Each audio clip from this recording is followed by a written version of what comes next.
पाएं latest update सबसे पहले। सब्सक्राइब करें NS नाउ। नमस्कार साथियों, हमने आपसे कहा था कि सोमवार मंगलवार तक आपको कुछ अच्छी सूचनाएं मिल सकती हैं, कुछ अच्छा हमारे लिए भविष्य के लिए शुरुआत हो सकती है। तो वो हमने आपसे इसलिए कहा था क्योंकि उत्तर प्रदेश प्राथमिक शिक्षा मिशन के प्रदेश अध्यक्ष और प्रदेश महामंत्री मेरी मुलाकात माननीय MLC महोदय के साथ मुख्यमंत्री महोदय से होना था। इसलिए हमने आपसे यह बात कही थी कि जब माननीय मुख्यमंत्री से मुलाकात हम लोगों की होगी तो जरूर कुछ अच्छा निकल करके आएगा। खैर, मंगलवार को हमारी मुलाकात नहीं हो सकी, समय आगे बढ़ गया और हमारी मुलाकात हुई माननीय मुख्यमंत्री जी से हुई, संगठन के पदाधिकारी के रूप में हुई। उसमें भी कुछ लोगों ने राजनीति करने का प्रयास किया कि इनके नाम में ये क्यों लिखा है, इनके नाम में वो क्यों लिखा है। अरे आपको इतना बड़ा बड़ा संगठन का नाम माननीय मुख्यमंत्री जी ने लिख करके भेजा अपने फेसबुक पर, अपने एक्स पर, जो पहले ट्विटर हुआ करता था, आपको वो नहीं दिखा। अगर कहीं गलती से किसी के नाम में थोड़ा सा नाम के आगे उपनाम 19-20 हो गया तो आपको गलती दिख गई। आपको ये नहीं दिखा कि उत्तर प्रदेश प्राथमिक शिक्षा मिशन के प्रदेश अध्यक्ष शिव कुमार शुक्ला और प्रदेश महामंत्री सुशील सिंह मिले, आपको ये नहीं दिखा। गलती निकालने के लिए तो बहुत सारे लोग, और कुछ लोग तो गलती यहाँ तक निकाल रहे थे कि 3 MLC आगे बैठे थे, पीछे क्यों बैठे थे। अरे महानुभावों, पहली बार 2022 के बाद इस तरह से टेबल टॉक माननीय मुख्यमंत्री जी से उत्तर प्रदेश प्राथमिक शिक्षा मिशन के द्वारा किया गया। मैं इस बात का दावा करता हूं, अभी तक संगठनात्मक रूप से किसी भी व्यक्ति की मुलाकात नहीं हुई। अगर मेरी भी मुलाकात माननीय मुख्यमंत्री जी के यहाँ जनता दर्शन में हुई या वाराणसी में हुई तो मेरी मुलाकात हुई, मैंने संगठन का पत्र जरूर दिया, लेकिन पहले से उनको नहीं पता था कि ये उत्तर प्रदेश प्राथमिक शिक्षा मिशन के प्रदेश महामंत्री। मैंने संगठन का पत्र दिया, संगठन के पत्र पर कार्रवाई आगे बढ़ी, वो अलग चीज रही। इस बार माननीय मुख्यमंत्री जी ने अनुमति दे करके बुलाया था, जो हर जगह लिखा पढ़ी में था। 5 कालिदास मार्ग पर 1, 2, 3 और 4 जगह पर उस लिस्ट में नाम था कि उत्तर प्रदेश प्राथमिक शिक्षा, पहले तो माननीय MLC गण का नाम था, 4 MLC थे और 2 हम लोग थे, सब जगह वो नाम लिखा हुआ था। लेकिन अब किसी को क्या कह सकते हैं कि जिनको कमियां निकालनी वो कमियां निकालते ही रहेंगे। खैर, उन सब विषय पे नहीं आना है।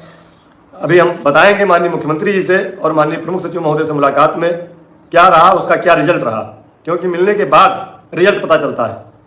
मिलने तक तो बातचीत स्थायी रहती है, लेकिन उसके बाद उस पर क्या असर हुआ, उसका असर बाद में पता चलता है। साथियों, हमारे बेसिक शिक्षा मित्र साथी पिछले जुलाई के बाद से मानदेय नहीं पाए थे।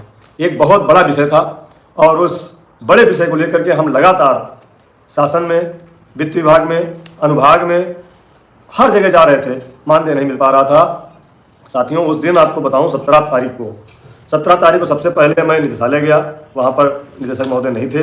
फिर उसके बाद मैं अनुभाग 5 गया, अनुभाग 5 ने कहा कि आपका चला गया है। फिर मैं प्रमुख सचिव महोदय के यहाँ गया और उनके निजी सचिव पाल जी से हमने कहा कि सर बहुत बड़ी समस्या है, आप इसको हल कराइए।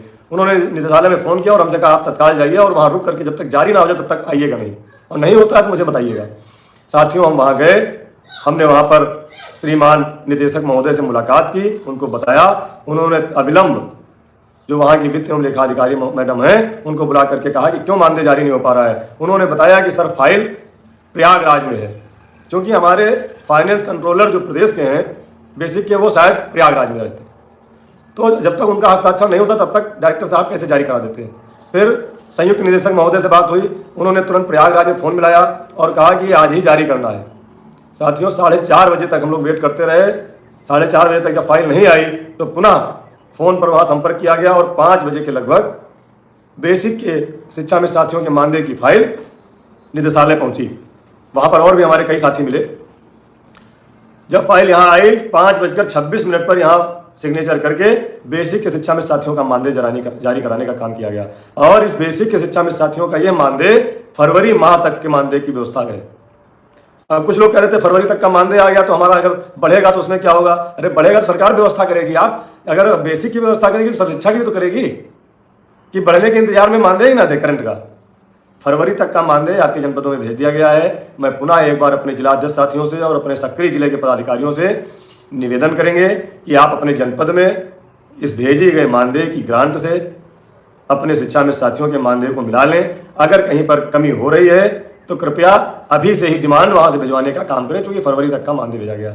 5:26 पर यह पत्र प्रदेश के सभी जनपदों में भेजा गया, जिसमें बेसिक के अंतर्गत कार्यरत सभी साथियों का मानदेय अपने जनपदों में भेजा गया। अब सभी साथी और लगभग सभी साथी सभी जनपदों में मानदेय प्राप्त भी हो गया। जहां नहीं पहुंचा होगा तो वहां कल जरूर पहुंच जाएगा। एक खबर चल रही थी कि शिक्षा मित्रों का 18,000 और निदेशक का 15,000, पूरी तरह से फर्जी सूचना थी और ये खबर चित्रकूट के एक साथी हैं उनके द्वारा फैलाई गई थी।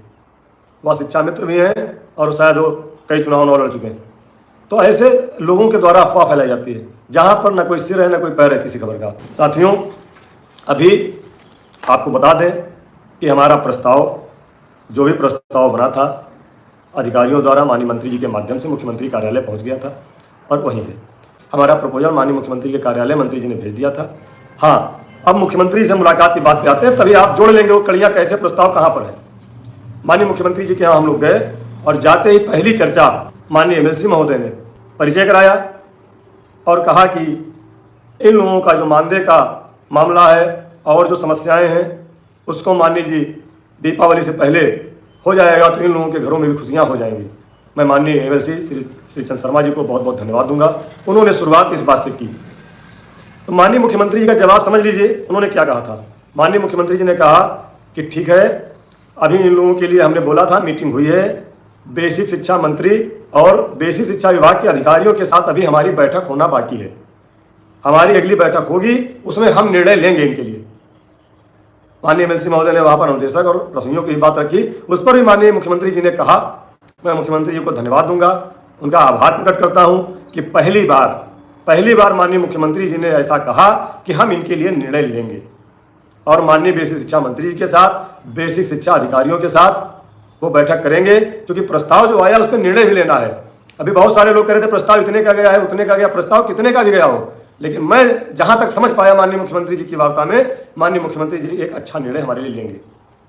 पहली बार उनके वाणी में, पहली बार उनके चेहरे पर हमने शिक्षा में साथियों के लिए कुछ अच्छे संकेत देखे। द्वारा फिर और बातें हुई और अन्य समस्याएं भी हमारी आपकी हुई, उस पर भी उन्होंने कहा कि प्रपोजल में जितने बिंदु आए हैं सब पर हम चर्चा करेंगे और जो बेहतर हो पाएगा वो बेहतर किया जाएगा। इसके लिए आप लोग परेशान न हो, इसमें अभी समय लगेगा।